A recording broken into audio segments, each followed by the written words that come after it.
আসলে একটা এই বঙ্গপাল একটা কথা আছে না, বঙ্গপাল একজন যেদিকে দৌড়ায় সবাই সেদিকে দৌড়ায়। এখন বিএনপির মিছিল মিটিং এ আসলে মানে এখন একটা মিছিল খবর পাইলেই ওই এত বছর যারা আওয়ামী লীগের সাথে আঘাত করে চলছে এবং কোনো দলীয় কোনো কিছুর মধ্যে কোনো কর্মীদের সাথে কোনো যোগাযোগ ছিল না, বিচ্ছিন্ন ভাবে ছিল এবং উল্টো বিএনপি কর্মীদের বিরুদ্ধে নানাবিধ ষড়যন্ত্রে লিপ্ত থাকতো, ঘর দেখিয়ে দিত, মামলার মধ্যে নাম ডুবে দেওয়ার ব্যবস্থা করতো, তারা এখন আসলে বড় বিএনপি হয়ে গেছে। আর আমরা যারা দুঃসময়ে পরিবারের কষ্টের কারণ ছিলাম, কারাগারে নির্যাতিত ছিলাম, মামলা হামলা জর্জরিত ছিলাম, আমরা যারা হামলা শিকার হয়েছি, পুলিশের ভয়ে রাস্তা দিয়ে হাঁটতে পারতাম না, যে কোনো একটা ইস্যু নিয়ে পুলিশ গ্রেফতারের চেষ্টা করতো, আমাদেরকে এখন একটা মানে কোণঠাসা করে রাখার চেষ্টা চলছে।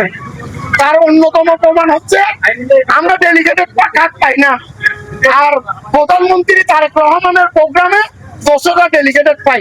আবার ওই ডেলিগেট কার্ড পাওয়া ব্যক্তি এবং আমাদের কিছু বিএনপি নেতা সেটা এআই বলে চালাই দিচ্ছে।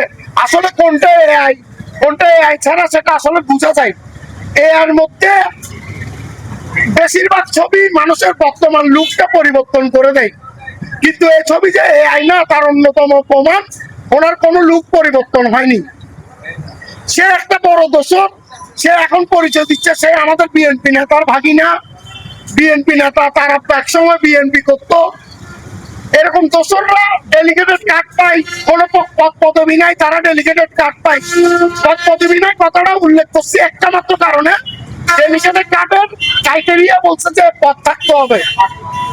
এখন আমরা পদ থাকার পরেও কার্ড পাই না, তাহলে জিনিসটা আসলে কি হচ্ছে? জিনিসটা হচ্ছে আমরা যারা দুঃসময়ে জীবন বাজি রেখে আন্দোলন সংগ্রাম করছি, আমাদেরকে এখন ছড়িয়ে দিয়ে আত্মীয় স্বজন এবং হাইব্রিডদেরকে নিয়ে তারা নতুন বিএনপি সাজাতে ব্যস্ত। কিন্তু তাদের কারণে সবচেয়ে বড় বিপদ হবে কাদের?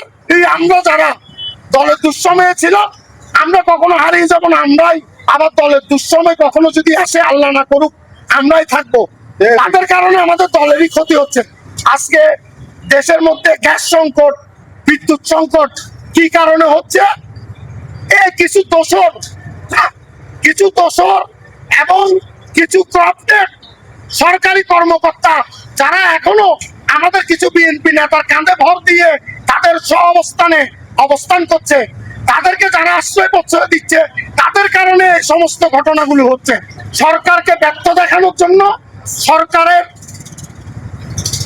ক্ষতি হওয়ার জন্য সরকারের বিরুদ্ধে নানা অপপ্রচার চালানো হচ্ছে এবং এই সমস্ত বড় বড় খাতগুলো যেগুলো মানুষের দৈনন্দিন জীবনের খুব গুরুত্বপূর্ণ অংশ, বিদ্যুৎ, গ্যাস, পানি, জ্বালানি, এসব বিষয়গুলো সরকার ব্যর্থ প্রমাণ দেওয়ার জন্য কিছু বড় বড় মাফিয়া যারা এখনো সরকারি বড় বড় পদে অধিষ্ঠিত হয়ে আছে, তাদের দ্বারা এই সমস্ত জায়গাগুলোতে গাফিলতি হচ্ছে।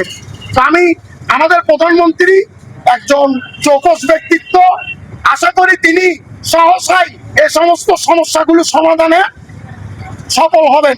আর আমরা ওনার সফলতার জন্য আমাদের সাধ্যের মধ্যে যতটুকু পারি আমরা আমাদের সাধ্য অনুযায়ী ওনাকে সহায়তা করে যাব।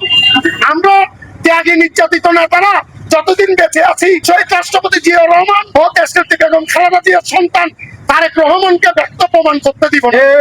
আমরা আমাদের শরীরের এক বিন্দু রক্ত থাকা পর্যন্ত তারেক রহমানের কোনো ক্ষতি হবে সেটা মেনে নিতে পারবো না।